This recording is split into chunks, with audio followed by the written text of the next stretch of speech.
Hello friends, welcome to my channel Sushant Chess Coins. Today we are at the second topic of our crash course and today we are going to discuss about the knight fork. How to create a knight fork, how one thinks of creating a knight fork. This is a game position we have got today. The examples are, as we already know, not very difficult. We will see how black thought of creating the knight fork and how things worked for him in this game. White's last move was bishop c4, which is not the best one. White should have played nf3. Developing bishops early is not a great idea. We'll come to know from this example. Also, we can see White has developed his queen early. The queen becomes target of attack. Black wants to play the move bishop c5, for which he plans brilliantly, we can say. Instead, b6 is of no use. The move b6 will be just wasted. So Black thought of an idea of getting his bishop to c5. See, firstly, he exploits this bishop position on c4 with the move knight e5. Knight e5 helps to attack the bishop on c4. See, obviously, White doesn't want to go be2. Bishop would be passive. He kept the bishop on b3 where it is more active. It looks like soon White will have f4. This knight e5 and bishop c5 are somewhat connected. The point is that, see, the king on e1, the square c5, they are both joined by this middle center point d3. So Black uses the tactical idea bishop b4 check.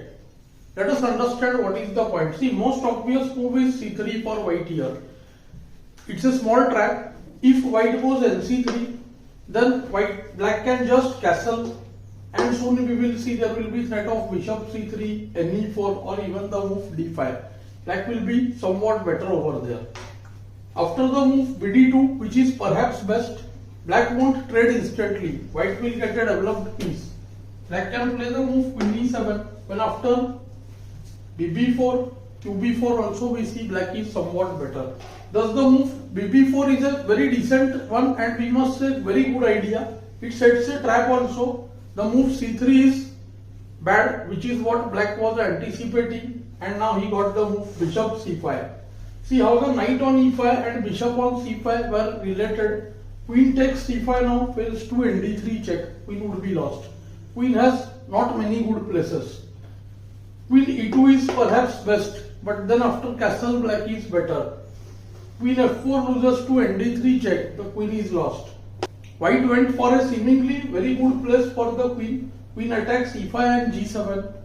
But here he missed the point which Black had seen. See, both knights eyeing e4 and the d3 squares. The square f2 is between g3 and e1, and now Black connects them with the very strong bishop f2 check. This was the whole point. See, various forks happening. If king takes f2, ne4 check, queen is lost. If queen takes f2, then knight d3 check, again the queen is lost. So basically after the move bf2, kf2, ne4 check followed by ng3, when White resigned, Black would have won the game very easily. For queen and pawn, we have just given two minor pieces. We are also getting the pawn on e4. So queen and two pawns for two minor pieces. So we saw how Black was successful in creating the fork. Let's look at few more positions. Let's get to the next position now. It is White to play. We can see that White pieces are far better placed than Black ones. White king doesn't look great in the center, but the Black king on g8 is also not safe. Black has already moved all the three pawns in front of his castled position. Black's rook, bishop and knight are still undeveloped. White on the other hand, we can see, has rook on the open file, both rooks, bishop eyes g6, h7, knight attacks the f7, h7 and the e6 squares. Only the queen is unable to join right now. White has a few candidate moves here. One is the move rook h5. After rook h5, gh, queen h5, he seems to have some attack. But still we can see nothing is forced. Black can go with the move qg7 perhaps. f7 is well guarded. White realized that the square h7 is very important because it is falling on this bishop's diagonal, and he started looking at the next candidate, knight h7. With knight h7, what is happening? If the king doesn't take the knight, then knight f8 will win the exchange. And if king takes the knight, then we see that the bishop would pin the pawn on g6. So white went with the move knight h7. See, the knight fork in itself is there, and here he is using the idea to decoy the king. If king h7, then we see that queen h5 check, a g7 or g8, then qh7 mates. Perhaps the best that black had was the move qd4, but then too after knight f8, we can say that white's position is winning. So white won the game easily. Let's look at the next position. These kind of positions can be used for calculation training also. Of course, we are trying to improve our move finding as well. This is the position here with white to play. The white rook is very active on the 7th rank. Well, we can see that white is an exchange down, but both black rooks f8 and h8 are not well placed. They are undeveloped. The queen is somewhat active, but it is far away from the black king.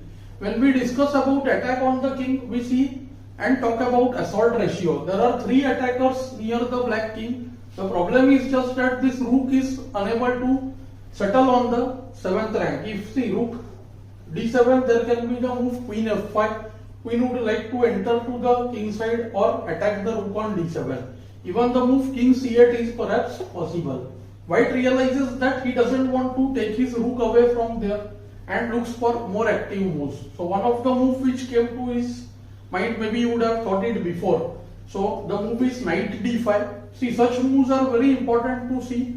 Attackers are now trying to enter into the enemy position, especially the moves where the pieces are hanging, but they are attacking ones. So they force things. We should of course look into those. See, after knight d5, cd, then queen c7 and qb7 mates. So what white saw was after knight d5, the move queen f5. It's very important to see that, because then see knight is hanging with qd5. Also the threat of qb1 is there. So white had to see properly. So what he saw, let's see, after knight d5, queen takes f5. The idea is very clear. The 3-piece attack is there, 3 attackers hovering over the king, and the rule says sacrifice one and mate with the other 2. Let's see whether white succeeds in that. So there is the move rook b7, opening up the king totally. After king b7, we have the move qb4 check. See, there are 3 variations in all. King c8, a8 and a6, and we see in all the 3 white is winning in some way or the other. So white went rook b7, kb7, qb4 check, king a8 loses to nc7 mate, and so does k6, knight c7 mates again. Black played kc8, white played ne7 check, kc7, and knight takes f5. The position is not just good. See, materially queen and knight are superior to 2 rooks, but also the king is unsafe. So which makes the position winning for white. White won the game very easily. There are a couple of threats. There is queen d6 and queen a5. So white won the game very easily. Let's look at the last position now. A very interesting case. We see white again has many attackers near the black king. The white rook on h3 is active. It's occupying the h file which is open. The h8 and the h7 squares are weak. Any square which are only supported by enemy king should be considered weak. So here h7 and h8 fall in that category. Knight attacks f7, but we see that white is not having enough attackers right now. 2 knights and the rook are close by. The queen is unable to join. The queen cannot go g4, h4 because queen just trades it. White uses several weak points in the black position and notices some very important points. See, rook h8 is there when f7 will be somewhat weak. The rook on d8 comes in the knight fork range from f7 to h8 and d8, and same way the g5. So the squares g5, d8 and h8, they fall at the range of knight fork from the square f7. So white got the idea from this that he can go with the move knight g5. See, such moves again very important ones. The knight looks emprise. If queen takes the knight, then of course white saw there is rook h8 check. The idea which we discussed just now. King takes h8, knight f7 check, and the queen would be lost. Winning for white. If black tries to go with f6, double attack on these knights, then white simply has knight g6, queen is attacked. If let's say some move like qb4, then rook h8 mates. Otherwise also, if fg, then just the queen is hanging. White can also look at the line after fg, rook h8 check, king f7, king is not safe, so mating ideas can be there. Ne5, kf6 and see queen f3 checkmates. So black went with the only move rook f8. From these examples, see, we are trying to calculate the variations, we are trying to use the knight fork, we are trying to improve our finding of candidate moves. Here now, see, with attack on f7, we see the nexus e6, g6 and f7. See, all the three are coming under the fire of both knights. So, if knight ef7, then e6 can be made weak. If knight gf7, then g6 can be made weak. So, white here went with the move knight gf7. Point is very simple. See, now rook f7 forced, otherwise rook h8 is made. And after rook f7, he takes knight takes g6. Game over. Instantly it's a gone position. If rook f6, then as we discussed just now, rook h8 check, kf7, knight e5 checkmate. There is no need to take the queen.